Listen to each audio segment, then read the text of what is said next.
Oh, pare ulan. Ang iyong cottage makukuha na. So ito na po ngayon ang sitwasyon ng ating dagat. O ayan, yung dati ito, tindahan ng Kuya Rio, wala na.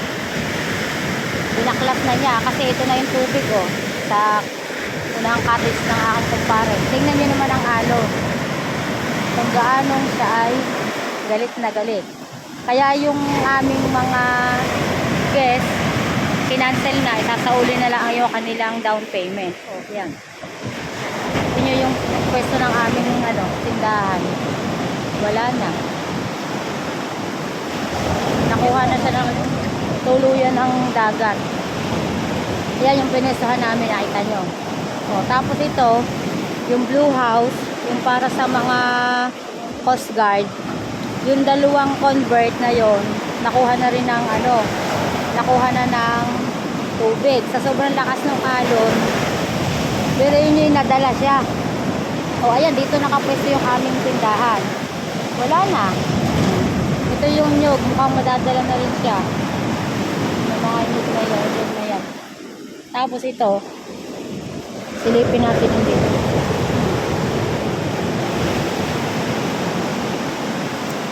Hintayin ko lang na itong alon ay diliban tayo dito sa kabila. Ito, ang lakas, no?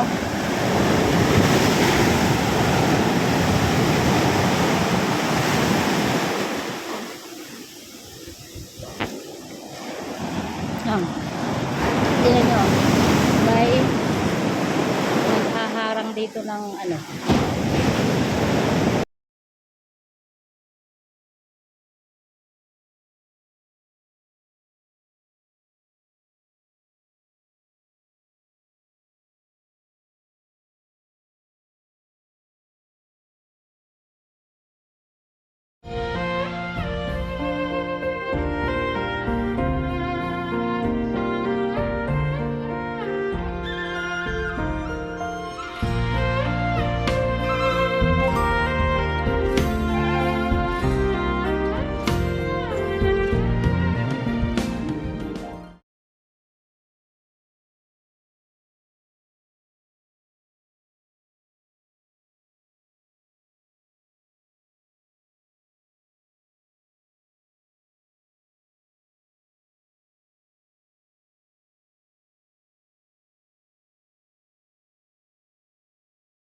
kahit ano pang gawin nating pigil, ito kasi talaga yung pwesto ng dagat ng araw daw.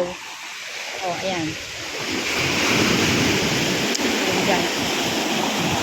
Imaginin kung gaano kalaki ang nakuha ditong ng dagat. Dati sobrang lawak nito. Kung mababalikan nyo yung akin dating mga vlog, sobrang layo ng dagat. So, ayan. Yung aking ginamit na cellphone ay nag-lowbatt continuation po ito. Sabi ko nga po kanina, pag ang kalikasan ay binawi yung kanya, wala po tayong magagawa. Kaya mahalin natin ang kalikasan. Huwag magpupil ang mga puno. Kung magpuputol, kailangan magtanim ng panibago. Ang basura, huwag tayong basta magtatapon ng basura.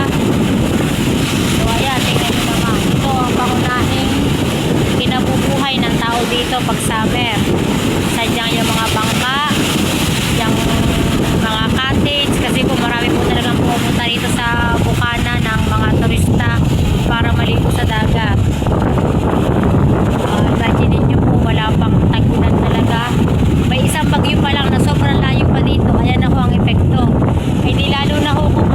kayo ay naririto sa sentro ang Calabarzon, ay di lalo na ho ito. Talagang sayang na sayang. Wala naman po tayong magagawa at sadyang ito ho daw nung araw ay dagat. Kaya kahit na po talagang ang gastos ay malaki ang mawawala. Ipagpasalamat lagi sa Diyos na bago dumating ito ay binibigyan tayo ng biyaya, kumikita po kahit pa paano. Yan. Ito po ang pangunahin niyang pinagkakakitaan dito ng tao, yan dagat, mga tao dito sa Bukana. Ito malapit na, sayang ito din.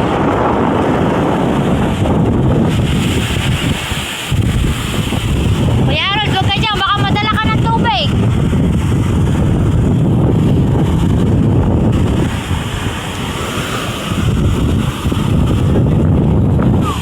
Ayan, si Kuya nakalimot pa ng buong gin.